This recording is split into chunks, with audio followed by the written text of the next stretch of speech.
Hello everyone, welcome back to my YouTube channel Anutech education. Anutech education में आप लोगों का बहुत बहुत स्वागत है। आज हम लोग नरेशन के बारे में पढ़ने वाले हैं। बहुत ही इम्पोर्टेंट क्लास है ये। एग्जाम में बहुत ज़्यादा पूछा जाता है नरेशन के क्वेश्चन, तो प्लीज़ वीडियो को स्किप बिल्कुल मत करना और पूरा वीडियो ज़रूर देखना। ओके, मैं बहुत ही इजी से इजी तरीके से आप लोगों को नरेशन पढ़ा रही हूँ। इससे आसान तरीका शायद आप लोगों को कहीं नहीं मिलेगा।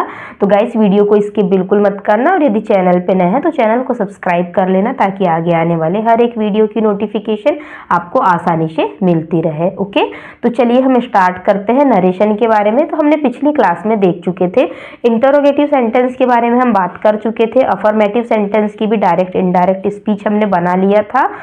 हम लोगों ने पिछली क्लास में इंपेरेटिव सेंटेंस की भी नरेशन बनाया था। ओके, आज की क्लास में हम लोग ऑप्टेटिव सेंटेंस और एक्सक्लेमेटरी के बारे में बात करेंगे। ओके, तो वीडियो को पूरा जरूर देखिएगा। तो देखते हैं हम लोग।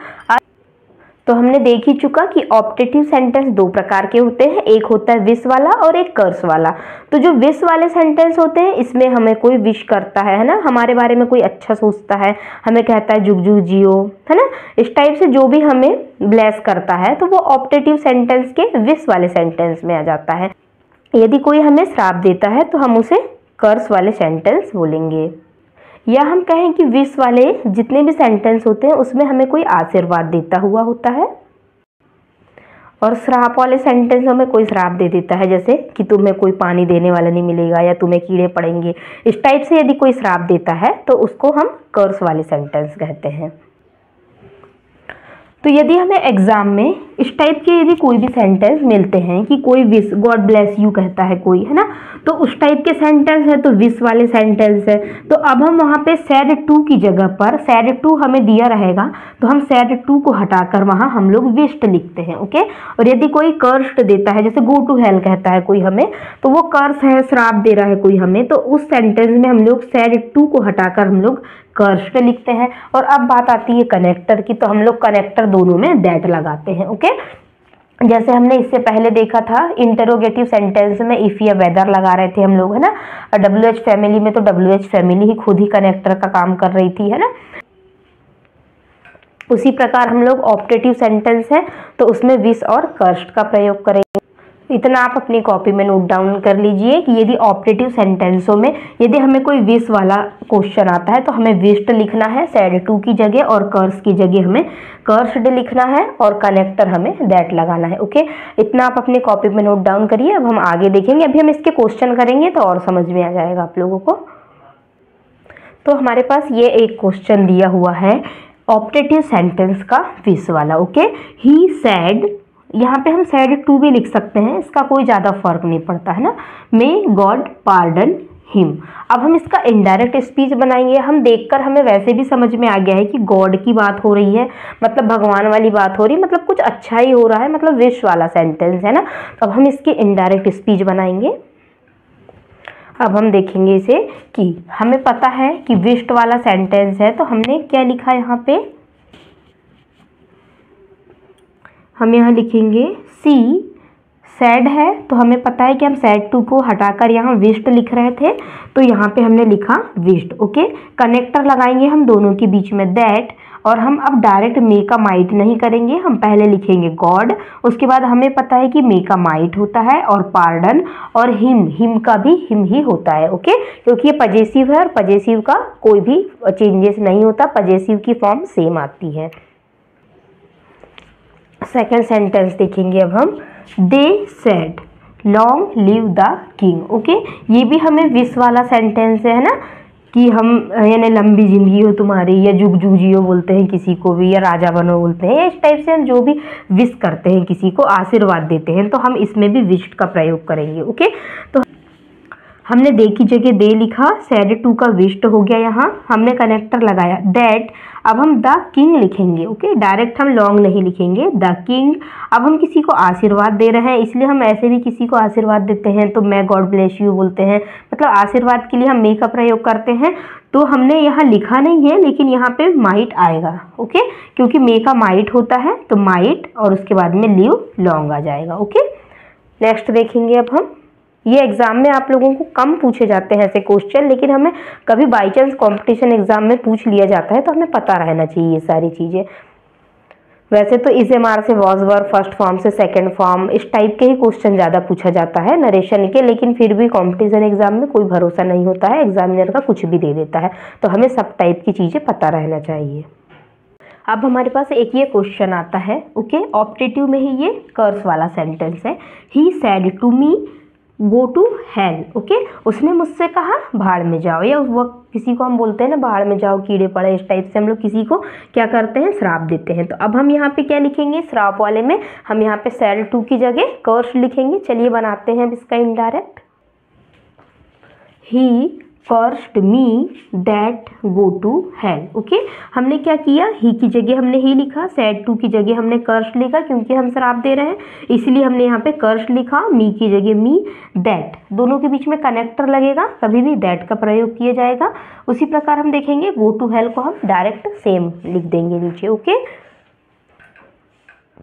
इस टाइप से हमारे ऑप्टेटिव सेंटेंस विश्ड और कर्स्ड वाले बनेंगे। अब हम लोग बात करेंगे एक्सक्लामेटरी सेंटेंस के बारे में, ओके। एक्सक्लामेटरी सेंटेंस का मतलब होता है कि एक्सक्लेम हो जाना, किसी चीज़ को देख के खुश हो जाना है, या एकदम सरप्राइज हो जाते हैं कि किसी चीज़ को एकदम से देखा, किसी मॉल में गए तो वहाँ पे हम कहते हैं कि वाह कितना अच्छा है। इस टाइप से जो भी चीज़ें आती हैं वो सारी चीज़ें जिससे हमारे भाव प्रकट होते हैं ना, सरप्राइज हो जाते हैं हम किसी चीज़ को देखकर, या जॉय फील करते हैं, या फिर किसी चीज़ को देखकर हम कभी सैड फील करते हैं, तो ये सारी चीज़ें एक्सक्लेमेटरी सेंटेंस में आती हैं। अब हम इसका कुछ कॉन्सेप्ट देखते हैं। एक्सक्लेमेटरी सेंटेंस में भी 3 प्रकार के सेंटेंस होते हैं, एक होता है हुर्राह, एक होता है एलास और एक होता है वाओ, ओके। ये 3 प्रकार के होते हैं। हुर्रा का मतलब होता है कि हम एकदम से खुशी से फूला नहीं समाना, है ना, हम बहुत ज़्यादा खुश हो जाना, किसी चीज़ को देखते हैं तो बहुत ज़्यादा हमें खुशी होती है, तो उसमें हम लोग हुर्रा का प्रयोग करते हैं। एलास का मतलब होता है दुखी, यदि हम चल रहे हैं और हमें पैर में हमारे एक कांटा चुभ जाता है तो हम यहाँ हो जाते हैं दुखी, ओके। और वाव का मतलब होता है एकदम सरप्राइज हो जाना कि वाव कितने अच्छी शर्ट है या कितने अच्छे ड्रेस है, इस टाइप से जो भी चीज़ें आती हैं तो उसमें हम लोग करते हैं वाव का प्रयोग, ओके। अब देखते हैं अब हम देखेंगे इनमें किस चीज़ का प्रयोग किया जाता है तीनों में। इसमें हम लोग हुर्रा वाले सेंटेंस में जिसमें हम लोग बहुत ज़्यादा खुश हो रहे हैं तो हम वहाँ लिखेंगे एक्सक्लेम्ड विथ जॉय, है ना, हमें बहुत अच्छा लग रहा है, मज़ा आ रहा है।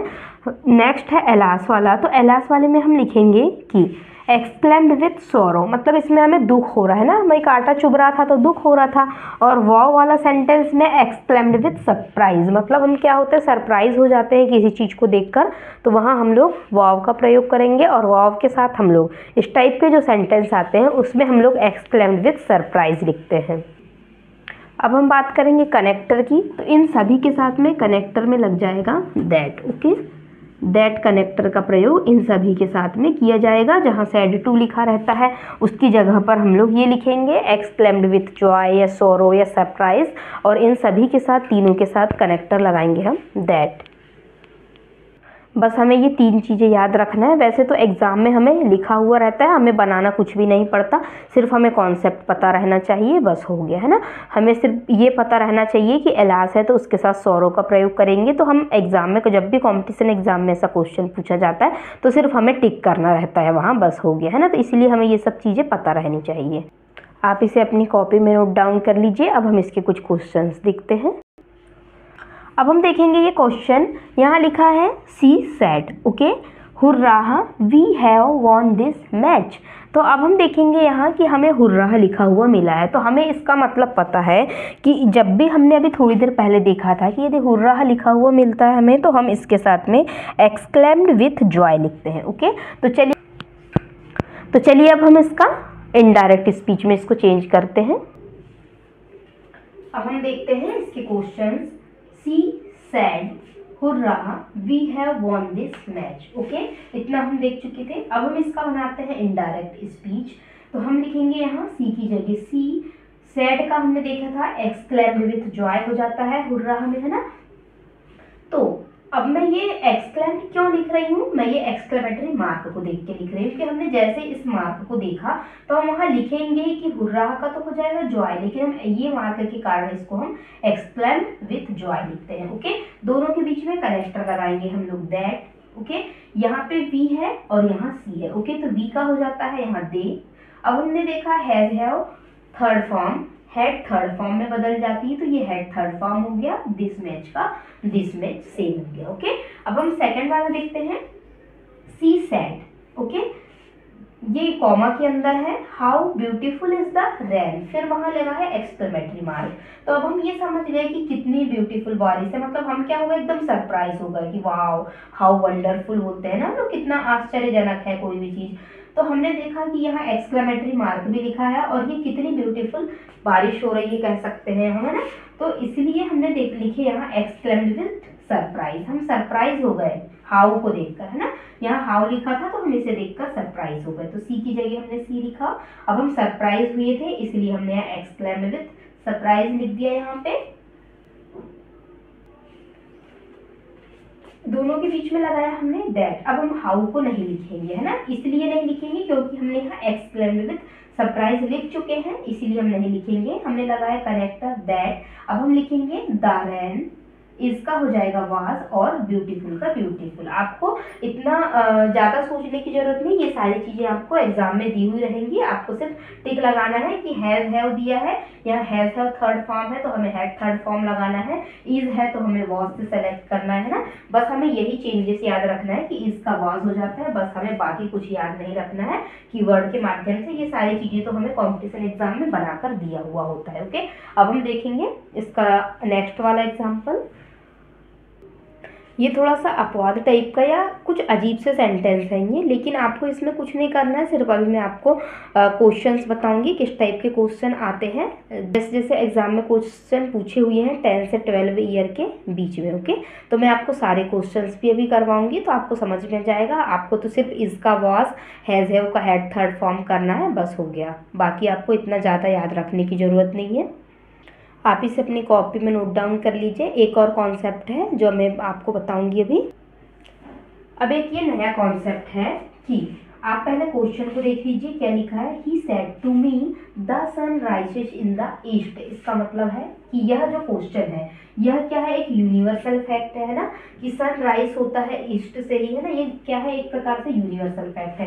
तो जब भी कभी यूनिवर्सल फैक्ट आ जाए, हमारा जनरल फैक्ट आ जाए, या कोई प्रोवर्ब या कहावतें आ जाए, है ना, the sun rises in the east, या फिर हम कहते हैं moves round the sun, the moon orbits, या जैसे कोई जनरल फैक्ट आ जाए water boils at 100 degree Celsius, इस टाइप की जितनी भी चीज़ें आती हैं तो वो सारी चीज़ें आती हैं हमारी जनरल फैक्ट के अंतर्गत। या कोई प्रोवर्ब होती है ना, कहावतें आ जाती हैं, तो वो सारी सेम आ जाती हैं। तो जैसे हम अब इसका बनाते हैं इनडायरेक्ट स्पीच में, ही की जगह हमने ही लिखा, सेड टू का टोल्ड हो जाएगा, मी की जगह हमने मी लिख दिया, दोनों के बीच में कनेक्टर लगाया दैट, क्योंकि यह एक यूनिवर्सल फैक्ट है तो इसमें कोई भी चेंज नहीं होगा। ये जैसा ऊपर लिखा है वैसा ही यहाँ सेम लिखा आ जाएगा, बस हो गया।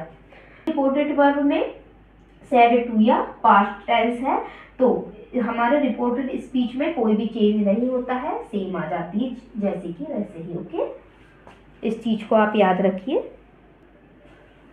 तो गाइस फाइनली नरेशन में जितने भी टाइप के क्वेश्चंस आते थे मैंने आपको 5-6 वीडियोस में सारे कॉन्सेप्ट बता दिया है। आपने यदि मेरे प्रीवियस वीडियो नहीं देखा है तो प्लीज़ उन वीडियो को जरूर देखना। बहुत ही आसान तरीके से मैंने आप लोगों को नरेशन के हर एक टॉपिक को, हर एक कॉन्सेप्ट को बताया है। ओके, हर एक चीज़ जो कॉम्पिटिशन एग्जाम में पूछी जाती है। अब हम इसके बाद वाले वीडियो में थोड़े से हम क्वेश्चन करेंगे कि किस टाइप से हमें सिर्फ इज से वॉज को चेंज करना है, हैज हैव से हैड को चेंज करना है। बस मैं आपको एकदम शॉर्ट ट्रिक बताऊंगी। तो गाइस ठीक है, thanks for watching this video. मिलते हैं हम अब अगली क्लास में ऐसे ही नरेशन